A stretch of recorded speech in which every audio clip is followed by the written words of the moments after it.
Elдің көйгөйүнөн акча жасабай моодага айланып кетти да азырчы. Мындай кыйынчылык учур болуп атканда жардам бербесе, мамлекетке жардам бербесе, элге жардам бербесе, андай компаниянын мамлекетке эмне кереги бар, мисалы андай көмүркендер. Андан да ишкерлердин, көмүркендердин демесин тиги ишкерлигин токтотуш керек. Кымбат көмүрлөрдүн баасын түшүрүш үчүн жана альтернатива болуш керек. Жана аздан көмүрлөр көп болсо, ол даркылар куу өтпөйт. Өздөрү автоматикадан түшүп кетет анычы. Ортодо жанагы кызыл кулактыктардын азабынан мына көмүркендер сиздер дагы азабын тартып атасыздар.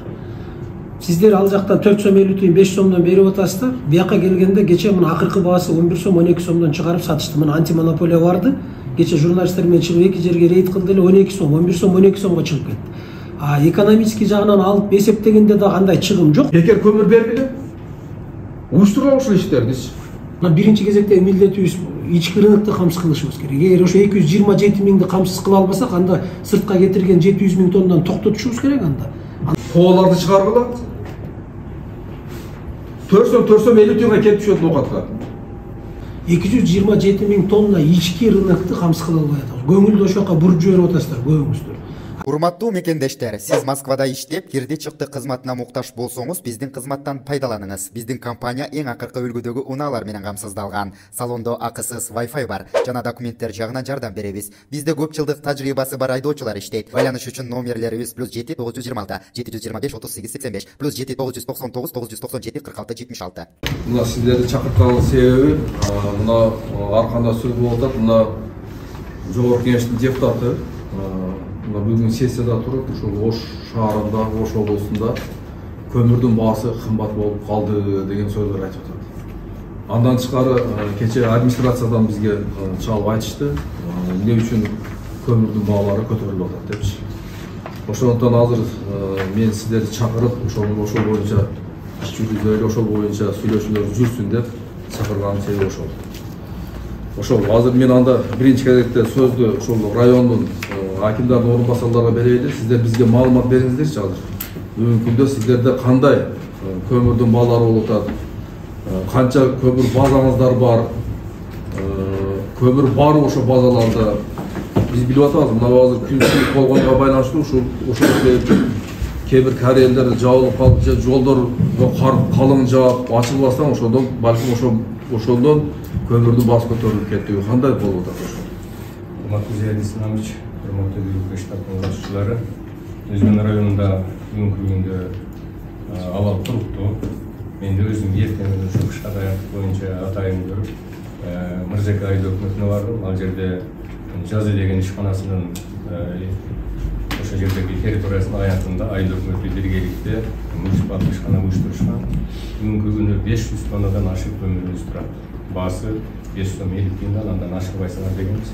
Ал жетекчиси да бул жерде турат. Мен ошол жерден дагы видеодон ушул башка айыл өкмөттөр дагы айтып, ушул жерден өзүңөрдүн муниципалдык базаларга алып барып төкүлүгүн арзан баада сатып атат. Азыр основном эле мешоктоп алып атат экен. Ал жерде. Ол түшүнүктүү. Демек сиздерде өзгөндө 5 сом 50 тиын турабы? Ошол мына кышка даяр көргөндө эле 5 сом 50 тиын койгонбуз. Азыр бүгүнкүгө чейин баа көтөрүлгөн жок. Көтөрүлгөн жок. Ошондойбу? Анан кокус барып калып жанагы жеке ишкерлер балким жүлүктүнүн көмүрүн алып барып, же башка көмүрлөрдү алып барып кымбат жокпу андай нерсе? Жок, андай жок.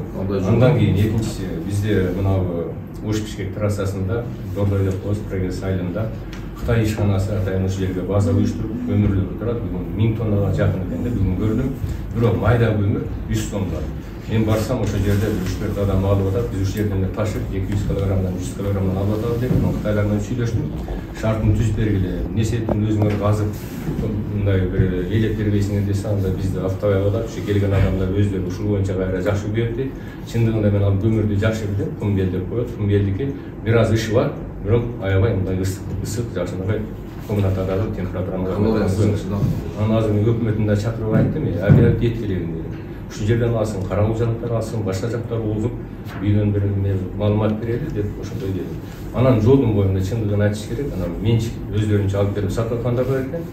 Ал таш көмүрдүн көмүрү 8 сомдон сатышат. Айттым мен 8 сомго жеткирбегиле, 7 сомдон сатсаңар болбойбу десем, биз кечеги мына карды аябай сууп алып келдик элек, бирок горючий дистеклоо көбүрөөк кеткендиктен азыр кийинкисинде биз ушу 7 сомдон 6 сом сатып аттык элек, мындан ашырбайбыз деп ушундай деген маалыматты беришти. анда өзгөндө жакшы экен, антимонополия баргыладан ошол жерге барып жана 8 сомго сатып атканда түшүргүлө андачы.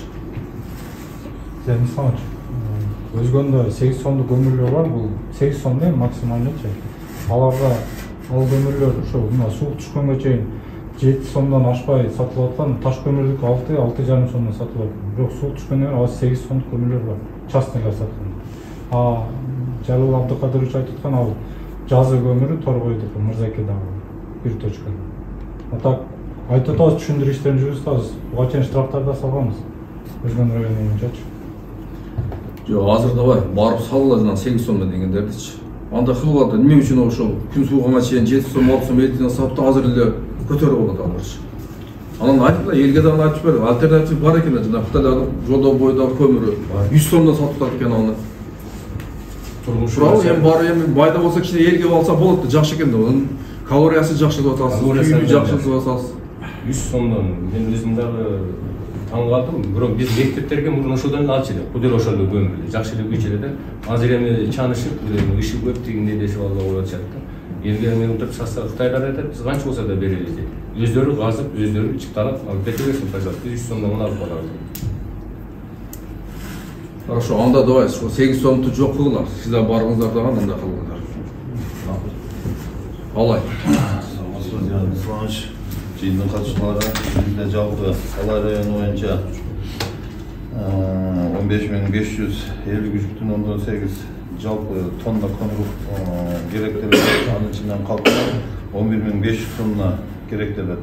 Бүгүнкү күндө 9.795 тонна, башкача айтканда 85,2% көмүр менен камсыз болгон. Бунун ичинен бизде ошо Тертикол деген ишкана жыл башында немеде жайда жылдын ортосунда ар бир айлык өкмөттөн 10дон, чоң айлык өкмөттөн 20дан аким мен жана немелерди алып алып, журналисттерди алып алып жеринен баасын чечебиз жылда. Быйылкы жылы 280 тыйындан Бердоев Мемич калтырып берген. Бүгүнкү күндө жалпы 14 айлык өкмөткө 40.056 тонна түшүрүп берди. Кече мен видео отчетун көрдүм бардыгына. 17-си 18 күнү 170 тонна көмүр келип түштү. Ал көмүр күнүгө болуп атат, эми Гүлчай айлык өкмөтүнө чөт, 2 база бар, 280 тыйындан. Ириги бар, майдасы бар, Паткарер дейт, мына келдеш дегендер билет, Паткарер дейт, экскаваторду жүктөп берет чоң машинага, ошону алып төгүп берет, 24,5-21 тоннасына жараша болот. Бүгүнкү күндө көмүр чөт, 2 топ базага 2 машинадан түшкөндө 85-84 тонна түшүп атат. Түшкөн менен күн сууктугуна айланыштуу 500 кг ашык бербей атат. Бердирбей атат да, ажиотаж болбосун депчи, алып кетет. Ошол 4000ден ашыгыраак көмүр түшсө дагы мындай элге керектелип атат да бүгүнкү күндө. Жанан бул жак айтып кеткендей 7 сом 50 тыйындан деле азыркы күндө 8 сомго чыкты. Ал отборный көмүр. Акчасы бар, 2 этаж үй барлар ала турган көмүр. Чоң, муштумдан чоңураак жанагы печкелерге сала турган көмүр да. Ал көмүр да бар 8 сомдон, бирок наличие бар көмүр. Көмүр жөнүндө ажиотаж жок. Азыркы күндө ошо Гүлчай айлык өкмөтүнөн Будалык, Гүлчө 7 айлык өкмөтүбүз алат. Жогорку айлык өкмөтүбүз Сармогол, Сатташ, Талды суу 3-4 айлык өкмөтү кыш эрте келгендигине байланыштуу ноябрда эле көмүр менен камсыз болот өздөрү. Анан мындан сырткары Сатташ, Сармогол, Талды суу айлык өкмөтүнө 400 тонна көмүрдү бекер берди ишкана элдерине. Андан сырткары ошол 3 айлык өкмөткө 2 сомдон барып карьерден эле алышат. Бүгүнкү күндө абал туруктуу көмүр жөнүндө анан ошол бизде 2 түрлүү көмүр сатылат, 2 сом 80 тыйындан, анан жана 7,5 сомдон отборный деп коет, БК, большой не деп коет, ошосу 8 сомдон. Аны жекешкирлер апарат, аны жана ишкана апарбайт. Ишкана өзү ошол немени жалдап берген, бир адамды койгон, айлыгын дагы төлөйт. Ошол киши көмүргө дагы жоопкерчиликтүү, акчага дагы жоопкерчиликтүү. Биз неме кылбайбыз? Апарып элге жеткиликтүү кылып берет. Ошо мындай кылыңыздар, ошо 8 сомду дагы түшүргүлө, 6 сомго чейин түшүргүлө. Неме болуп атат? Айтыла, себеби дегенде эми ошол деле Сармоголдон алып келип атат, ошол туурабы? Неменин баасы бизге 2 сом 80 тыйындан кылгандыгына, Алай менен Алай районунда 2 сом 80 тыйындан кылып берген, элге жардам болсун депчи. Ошол көмүрдүн өзү 420 тыйын кендин өзүндө. Анын барып жатышат экен, дорожный расход бар экен, ошо менен бизге түшүндүрүп берип атышат. Бирок ошол эми карабасаң, мен айтып коеюн, ушул жерге келгенде эле ошол 6 сом 50 тыйындан саткан, 5 сом 50 тыйынданчы. Буга чейин 100 километр го мисалга, Алайга чейин. түшүрүлө да 8 сомдо айтылат да бар. Пертикова менен канча келишим болгон сиздерде жана 2 сом 80 тиын? Аты үйгө 2 тоннадан. Көлөмү апрель неменин марттын бирине дейин акка берет да, ал жазуу түрүндө эмес, о секилде акыркы 6 жылдан бери эле ошондой, ага чейин деле ошондой. Жалпы канча тоннага негизи келишим болот? Келишим жок. Элге кереги жок дегенде акыркы машинасын түшүргөндө эл албай калганда кайтып погрузчик менен жүктөп беребиз, ошко мына кирпичныйлерди алып келет. Ал ошол элге кереги обычно 21 мартка дейин түшүрүп бере берет да, керек десек. Ноғат. Саламатсызбы, Сен Исламович. Ноғат районы боюнча жалпы элге керектелүүчү көмүр 61.400 тонна керектелет. Азыркы күндө 60.000 тонна менен камсыз болуп, калктын 98%га камсыз болгон. Ал эми баягы социалдык көмүр базары боюнча токтолуп кетсем 23 база көзөтүлгөн 11 айлык өтмөктө. Бүгүнкү күндө 8 базабызда арзан көмүрлөр бар. Буларга токтолуп кетсем, мисалы Көкбелде бүгүнкү күндө 25 тонна белалман көмүр бар. 5 сом 50 тиын 6 сомдон 2 точкада сатылып атат. Кыргызата кече 5 акча көмүр экенден Көкжайдан 2 сом 70 тонна барып, бүгүнкү күндө 3 сомдон адиде сатылып атат. Звук буйукта бүгүнкү күндө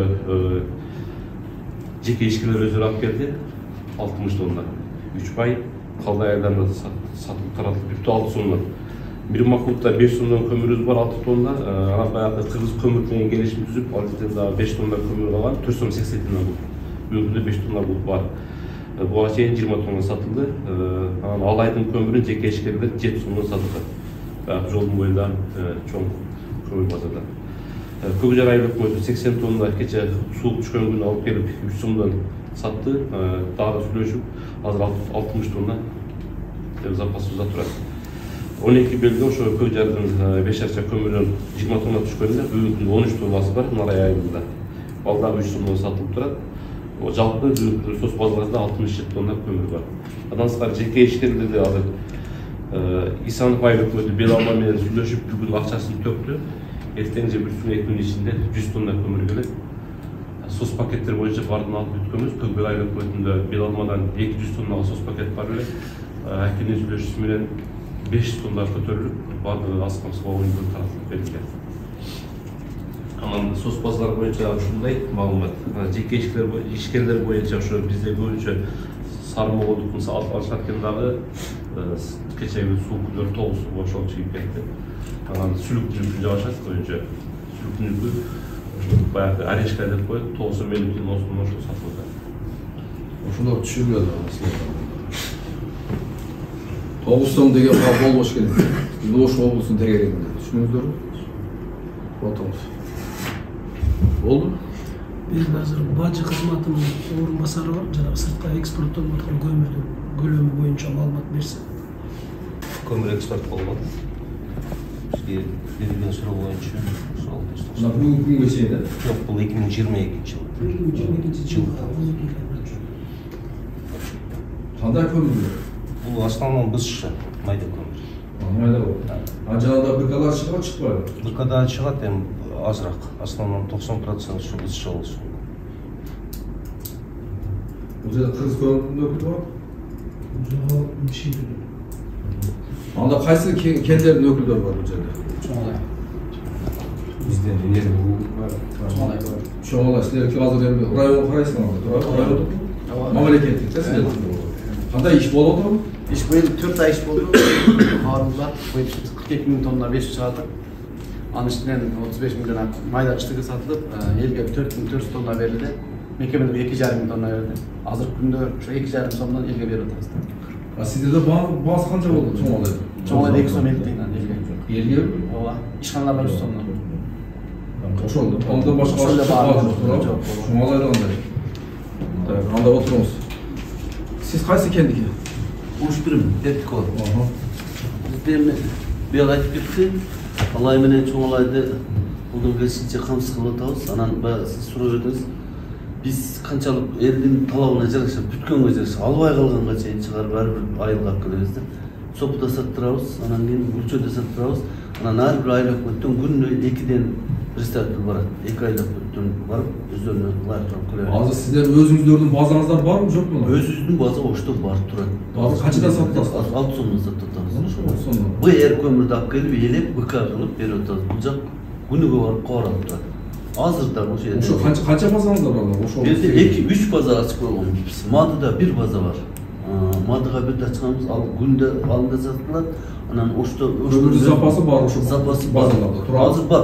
Күнүгүсүн күндө алып кетет. Бүгүнкү эртең менен сиздерде бүгүнкү күндө карьер иштеп атабыз. Карьер иштеп атат. 3 күн болду. Бирок аябай катуу суук болгондуктан бедовайтымыз өзү ошол жакта. Анан майда чыгып атат. Майда чыкса дагы жөнөтө берейин. Силер элетип, элге бере бергиле деди. Ошондой кылып деп чыгарбасак болууда эмес. Анан өзү суукка байланыштуу. Даже биз ошол заводдун карьерге түшкөн машинага жүктөн очутка коюп жүктөгөнчө соляркалар тоңколуп атат. 30 градустан ашча болуп атат. Өзү ошол келе албай калды. Ошол карьерде азыркы мезгилде сиздерге салынбайт. Анан бүгүнкү күнү эртең менен Ошко базага 11 машина келип түшүрдү. Каракулчага канча берип атасыздар? Каракулчага 6 сомдон берип атат. 6 сомдон ошо представитель. Каракулчада канча базаңыздар бар? Каракулчада 1 эле база бар. Көмүр бар, запас бар. Жок, азыр жок. Азыр мына жаңы жылдан кийин ал представитель өзү келелек. Ал буга чейин келип, жаңы жылга чейин келип, ташылап барып өз жерлеринде. Мындай кылыңыздар. Анда сиздер ошо байланышыңыздар да ошо представитель менен Каракулчаны да камсыз кылып бериңиздер. Себеби Каракулчада көмүр келин жок. Ал жакында ошол жака барып, ал текшерип сураштырыңыздар. Эгерде базада көмүр жок болгон болсо, анда көмүр жеткизиңиздер ал жака. Анан Чоңлай районундагы берип атабыз. Азыркы күндө мектеп детсадтарына берип атабыз. Жакынкы күндөн бери аким өзү курста, анан эми аны мектепте бүткөндөн кийин айылга да беребиз. Чоңлай айыл өкмөтүнө 2800дөн, 3200дөн Жекенде айыл өкмөтүнө, Кашкар суу айыл өкмөтүнө 2700дөн. Частный адамдар 5 сомдон сатып атышат алар. Ошолор 5 сомдон сатат. 5 сом. Бизден алып барып ошондой сатышат. Биз өзүбүз алып барган көмүрдү Чоңлай менен аларга ушул баада коюп бергенбиз. Азыркы мезгилде машина койгонбуз Чоңлайга ташып атат. Ким дагы? Сиз мен Төрөкүнө күндө караштуу ошо Кожокелен жайлоосунда Агзылга чичкасы. Азыр ушу аба ырайынын катаалдыгына байланыштуу 4000 метр деңизден келден иштебей туруп калды. Буга чейин иштедиңиздер, туура? иштедик. Бул жерде базаңыздар барбы ошо? База эми ошо мен директорум Бишкекте азыр. Мен учитель менен ошол ордуна келдим эле. Ол 10 километрге база куруп атат бүтөлөп. Көмүр жокпу? Жок.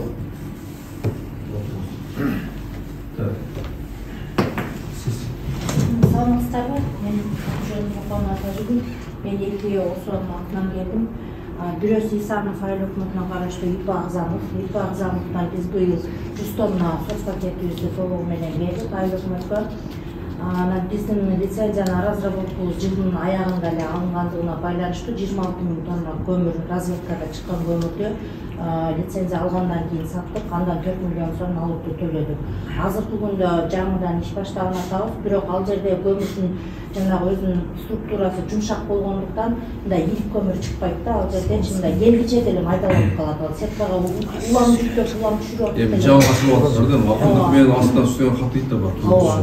Анан экинчи болсо бул Кара Суу району Папан айыл өкмөтүнө караштуу Жол чырак деген жол чырактан экөө бар. Бирөөсүнүн жетекчиси Субанов Абжапар, ал келген жок. Ал менин ишканам эмес, менин ишканамда Жоробеков Алмаз жетекчиси. Биз 2022 жылы жол чырактан КП көмүр, Кыргыз көмүрдүн балдары менен алар келип бизге кайрылды. Биз аларга местасынан 2600дөн бердик, под экскаватор деп. Бияка келип түшүшү менен КП көмүргө 4200 сомдон айланып атты. Ошону элдер албай калгыча алабыз деди. Элдер албай калгыча мен түшүрүп берип аттым. Ичине өзүм контролдодум. Анан жаңы жылдын алдында токтотушту, албай калышты. Бүгүнкү күндө иштеп атабы, Бүгүнкү күндө иштеп атат. Эгерде КП көмүрдүн балдары дагы деле керек деп заявка берген болсо, дагы деле чүрүтүп бермекпиз. Бирок бир аз эмелер болду. Араван районунда Аравандын айыл өкмөттөрү баягы базасы даяр болбой калып, алар биздин водительдерди 2 күндө кармап калат. Эми водительдер бул жерге алып келип алып 2 күн склад кылып кармап тура албайт. Алар төгүп коюп кетиш керек. Ошондой бир аз эмелер пайда болду. Азыркы күндө бирок заявка берген жок алар. Анда азыр Ошто биздин базабыз бар, жанагы БУдагы мобильный тараза турганын үстүндө.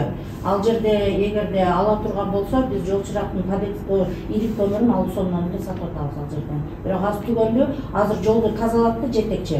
Жолду тазалатып, азыр кайрадан каздырып атат, кайра түшүрүп базага бошко алып келебиз. Анда тез аранын ичинде базарга көмүр камсыз. Анан Папан айыл өкмөтүндө бизде база жок. Папан айыл өкмөтүндө ошол жерге эң жакынкы айыл Карагур деген айыл. Биздин көмүрдү Карагур айылынын балдары ташыйт. Алардан башка эч ким билбейт. Карагурдун балдары, шофёрлор ошо Папан айыл өкмөтүнүн полностью өздөрү камсыз кылып сатышат. Ал жерде проблема чыккан деле жок.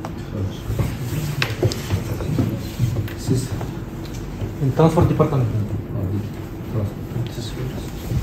Özgün Kostu Özgün Deniz Bulur. Çok güzel gömül var. Kare işe oturup veriyoruz. Altı tutmak soğuk oynar işte. İstekte. Gömül var. Bırak spıs bollet. Çürüşlükten buluyor. Tabağa baylanıştı. Kariyerde de geldi. Aslında alçan vaziyet aslında. Az emin alçı özüm. Alçı günden Anlar mı? Yeri kömür cesildi. Yeri kömür diyor. Cumazına 100 tonnadan beri alıyoruz. Biz 4,5 tonnadan. Beri oturuz. Hazır dekabrdan beri 4,000 tonna berdik bu şeyle. 4,5 tonnadan özgün kapel veresiniz? Yok ordundan. Şunda sebestoyuz bunu şunu mesela. Şunda çesilgende özü konusu. Ya anda kızlar düşürgülü. Anda kılıç. Biz özün elde anda kamsılışımız gerek de birinci gerekteç. Şu 4,5 so'm gömülü bırak kuşakta 8 so'm satıldı. Bizden alıyoruz. Yok şu Allah muhabbet. Anda biraz düşürgülü anlarsın. 4,5 so'mdan. Mına bel alma dile, bular dile aytıp atpa. Jana kim aytты да? 2 сом. Basışı başkaça var. 2 so'mdan. Bel almayı. Bizdeki şartlarımızın konulatı. 8 so'm. Asasatsan çeşim bu 4,5 so'm diye geçip. Sizler подземный. Подземный o şartın almış. Bayda gömül çıkar. Ana 100 ton bizim 100 tonnadan 15 tonna erik gömül çıkart. Yelegende. Ana alıp düşüp yelep ana bölüp veririz de. Asondan bayda gömül çıkart. Var da kömür. Gömül var. Cuma'sından 100 tonnadan beri oldu. 4,5 so'mdan. Kimsiz? Мен ошо Өзгөн районунда жана бияк айтып кеткендей жазасын элдик колдо. Биздики базага. Анан дагы бир кошумча айтып кетейин жана турган сөздөр. Бүгүн мына Карагулжа айыл өкмөтүнүн башчысы мага чалды. Бүгүнкү күндө аларга 10 тонна көмүр бердим. Акчасын бербеди, ошо акчасын сатып бересиң деп 5,5 сом дедим, бирок баары акчасын сатсаң андан деле чырып берем деп Карагулжага бүгүн айыл өкмөтүнөн өзү кече келип, мурда күнү келип бүгүн алып кетти. Атак негизинен турат бул жак акимдин орун басары барып көрдү, туратты сөткө 5 тонна тегерде көрүктүн көмүр бар. Максималды бар 5,5. 5,5 сомдон ушу жеринде берип атасыз. Ашпайт. Жеринде. Жетиши менен канчадан сатылат? Кимдер? Карагулжага айттым. Карагулжага 5,5 дедим, бирок эме болсо тиги перевозкасына жардам берем дедим. Транспортировкасына. Жардам берем дедим, айттым ага. Сен өзүң башка жибер, мен жардам берем дедим. Анда мындай кылыңдар. Мына мен кече күнү Араван районуна барып келдим. Мына Араван районунда Алянаров деген айыл өкмөт бар. Барып, ошол жерге барып, өз көзүм менен көрдүм. 100 тонна көмүр түшүрүптүр. Бекер таркатып атат. Анан мен айттым да, мен кызга, кандай мен акчаңар көп кишилерден жаганда десем, жок дейт, ошол ишкерлер менен сүйлөшүп эле ошол. Россияда иштеп аткан ишкерлер акча каражат жөнөтүшүп, ошол акча каражатка көмүр сатып алып, апарып элге бекер таркатып берип атат. Эмне силер башка айыл өкмөттө ушундай уюштурса болбойбу ушундай иштердичи? Бизде уюштурду. Мында мен айтайын дегеним ушул, өткүлө жанагындай кымбат көмүрлөрдүн баасын түшүрүш үчүн жана альтернатива болуш керек. Жана арзан көмүрлөр көп болсо, ол даркылар кууп өтпөйт, өздөрү автоматикадан түшүп кетет анычы. Бекер көмүр бергиле. Уюштурган ушул иштердичи. Ошондо спонсорлор таап атат, ошондой демешүүлөрдүчү. Силерден айыл өкмөт башчыларга айтма, иштесин да айыл өкмөт башчыларычы. Андан тышкары бекер эмес, мисалы акчага да болсо, мына бел алмада ошол жайында 2 сом 70тен сатып атат. Ар бир айыл өкмөттүн өзүнүн жайыт комитеттеринин машиналары бар, хобалар бар. Ошолор чыгарыла дагы алып келсеңер ошого. Саларкасына акча каражат кетет болгону. Көп болсо келип 4 сом 50 тиюга кетип түшөт ушул жергечи. 5 сомдон сатсаңар 50 тиын ошол жерге саткан адамга кызматы калат мында. Bunu жылдын башынан бери айтып атабыз силерге. Иштеш керек да булар боюнча. Мына азыр эми өзгөндө проблема жок деп атат, алайда жок экен, нокат силерге тиешелүү ушул сөз. Дагы уюштургула, чыгаргыла. Тооларды чыгаргыла. Төрсөм 50 тыйынга келип түшөт нокатка. Анан жанагы жеке ишкерлерден салык кызматкерлерге айткыла, салыгын төлөп атат экен ошо көмүр саткандарчы. Ал жагын карасын. Анан могу жерде көмүр өндүрүүчүлөр сиздерге айтып кетейин мынакей. Өткөндө билесиздер, сиздерге мынау машина менен экспортты токтотуп койгон эле. Туурабы? Көптөгөн көмүр ишкерлер ошо кыйналдыңыздар. Өзүңүздөр көмүрүңөрдү тиги Өзбекстанга же болсо ар жакка сатканга кыйналып, машина менен кылбай вагон издеп, вагонго кезекке туруп калган күнүңөр болду. Ошондо келип айттыңар, жардам бергиле бизге, биз кыйналып калдык, биз жазы менен иштейт экенбиз, мына кыш мезгилинде сезон келгенде биздин көмүр сата албай калсак, кийинки жылга биз акча каражат тауып, биз каза албай калабыз деген суроо талаптарды койдуңар. Биз дароо эле ошол администрация президентке чыгып туруп, мынакей, бир айдын ичинде ушул маселени чечип бердик. Кайрадан мына бүгүнкү күндө машина аркылуу экспорт жүрүп атат сиздердечи. Демек биз силерди колдодук да, мындай айткандачы. Силерге жардам бердик. Силер дагы ошол элге арзан көмүр жеткизиш керек максатыңарчы. Азыр эми администрация кеч айтып атат, кымбаттатып келдиңер. Биз ошондо айтканбыз, ачпайлы дегенбиз деп атат. Ачпаганда балким көмүр аз кымбаттабайт эле деп атат. Көмүр чыгып кетип атат ошол жака деп атат. Азыр мына бажы кызматкерлерден сурасак айтып атат, ал жака көмүрдүн майдасы жана бышыша чыгып атат деп атасыңар, туурабы? Берген маалыматтар боюнча. Ошондон азыр кайрадан киргизебиз деп атат ошол маселеничи. Мен айтайын деген мына көмүр өндүрүүчүлөр, эртең силер кыйналасыңар да мынакей.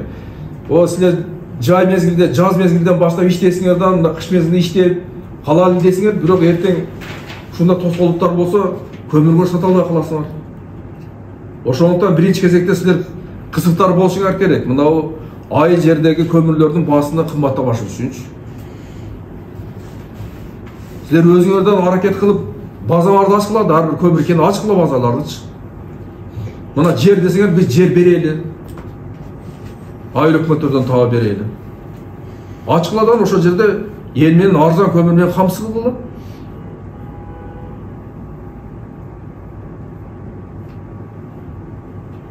Мына азыр эми бул жерде 3 эле аким келиптир, мына 4 акимге дагы Бадыр Турабаевич сизге тапшырма. Аларга дагы тапшырманы бериңиз.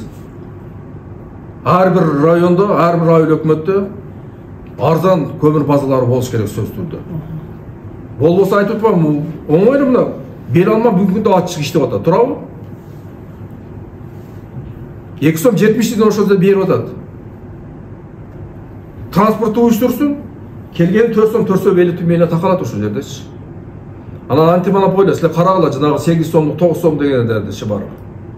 Штрафыңарды саласыңар, түшүргүлө баасынычы. Анан көбүрөөк арзан көмүр боло турган сол өздөрү эле түшөт баасычы. Мына азыр эми сууга карата эле ошондой кээ бир жерлерде 8 сом, кээ бир жерде 9 сом чыгарып алыштыр да. Ошону кайра түшүргүлө. Мында күн деле азыр жылый баштады го менимче анда. Бир аз. Уктуңуздар, акимдер, орун басарлары.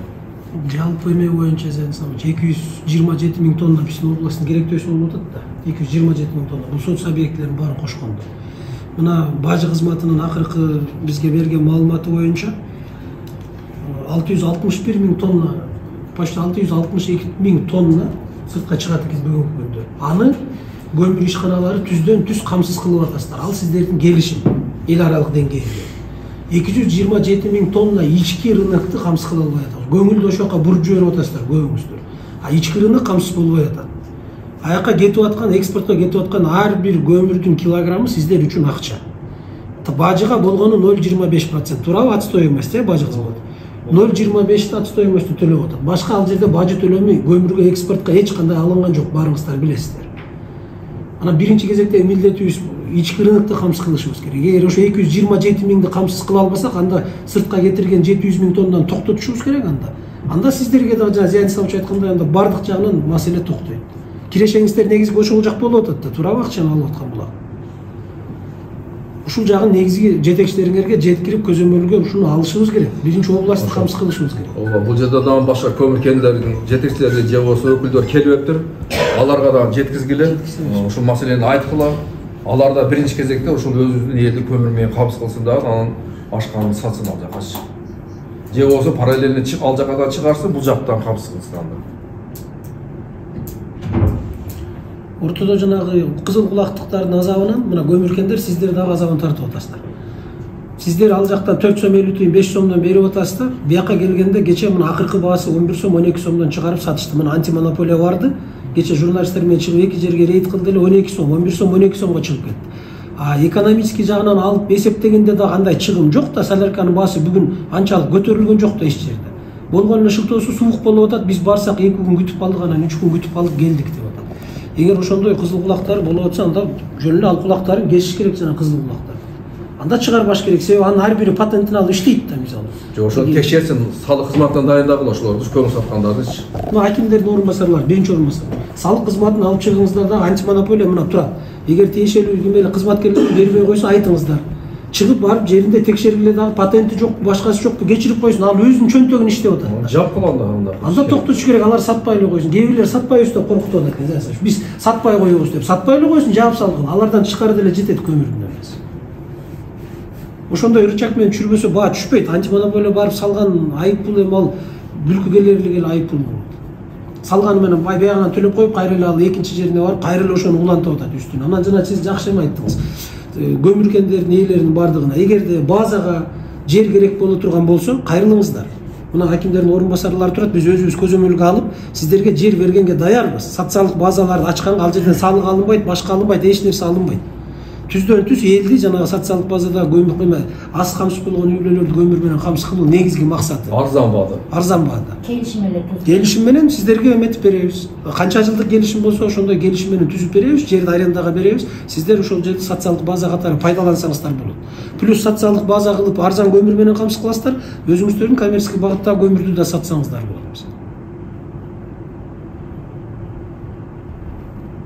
Ошол демек азыр мына өзгөндө алайда ноокатты деле айтып атат азыр. Бардык арзан көмүрлөр бар деп атат, туурабы? Эми азыр Кара Суу менен Араван келиптир эми. Ал райондордугудан чакырып туруп, алардан сурагыла да. Араванда көмүркени эмеде тиги көмүркен чыккан эме жок, Аравандык. Бирок баасы боюнча азыр жанагы комиссия менен кармалып калды. Ошол себептен аким биринчи орун басарына Кара Сууга бүгүн азыр жеткиребиз тиги протоколдук тапшырма. Тапшырма бериле, ар бир айыл өкмөт баштарына тапшырма берсин, арзан көмүр менен камсыз кылсын элдериничи. Жанагындай кымбат көмүрлөр токтотсун.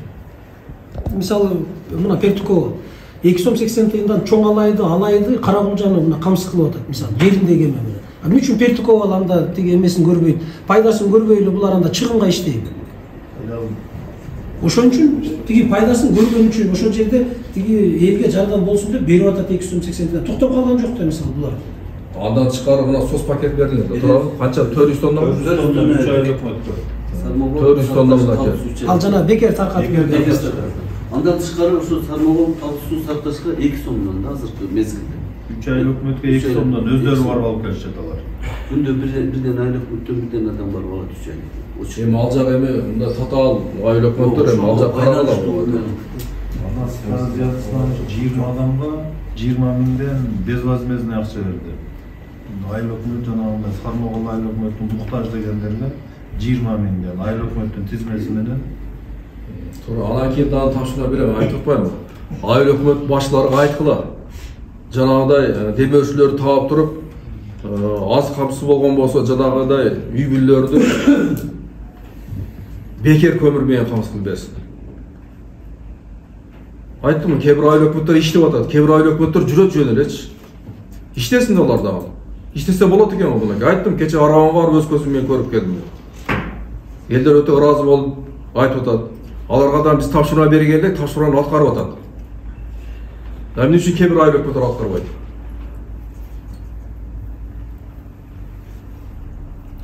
Жанагы элдин көйгөйүнөн эле акча жасабай моодага айланып кетти да азырчы. Мындай кыйынчылык учур болуп атканда жардам бербесе, мамлекетке жардам бербесе, элге жардам бербесе, андай компаниянын мамлекетке эмне кереги бар, мисалы андай көмүркенде. Андан да ишкерлердин көмүркендердин демесин тиги ишкерлигин токтотуш керек. Ушундай учурдан пайдаланып элден акча жасайбыз. Бул элдин кайгысы да, мындай алганда бул деген Кудайдын баягы берген күнү болуп атат да. 4-5 күнү мынакей суук болду. Ошодон пайдаланабыз деп жанталашып элдин үн-чөнтөгүнөн пайда көрөбүз деп 11-12 чыгарып алып отурушат бүт бар. Кимдер биринчи орун басарлар, сиздердин ишиңиздер мына 4 күндүн ичинде көрүндү. Кандай даярдык болду, эмне кылып иштедиңиздер, кайсы район кандай даярдык көргөнү мына 4 күндүн ичинде ачыгын көрдү. Жанагы 10 сомго 11 сомго чыгарып жүргендер бүт бардыңыздар, базарга чыгыңыздар. Мына антимонополия турат. Анан кийин мындай кылайлы эми. Качан болсо эле акимдердин орун басарларына коюп баардык ишке ушуларды жоопкерчиликке тартып атасыз. Акимдерди айткыла давай. Акимдер иштесин. Ушул маселе боюнча. Акимдер өздөрү колго алсын ушу. Ар бир айылда, ар бир элди арзан көмүргө камсыз кылып бериш үчүн. Суроолор барбы? Камсыз кылабызбы? Да, көзөмөлгө алыңыздар, тырыс көзөмөлгө алыңыздар. Эгерде жанагындай 9 сом, 10 сом болуп кете турган болсо айтып кой, жок десе карайбыз, жок десе.